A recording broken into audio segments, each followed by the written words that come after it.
જામનગરના કાલાવડના રણુજાના મેળામાં સાંસદ પૂનમ માડમ પર ડોલર અને સોના ચાંદીની નોટોનો વરસાદ કર્યો અને પાઘડી પહેરાવી સન્માન કર્યું.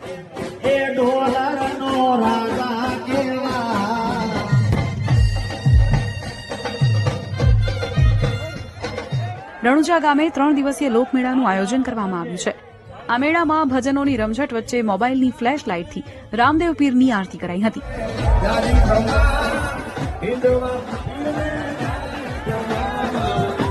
અને સમગ્ર કાર્યક્રમમાં ભક્તિનો એક અનેરો માહોલ છવાઈ ગયો હતો.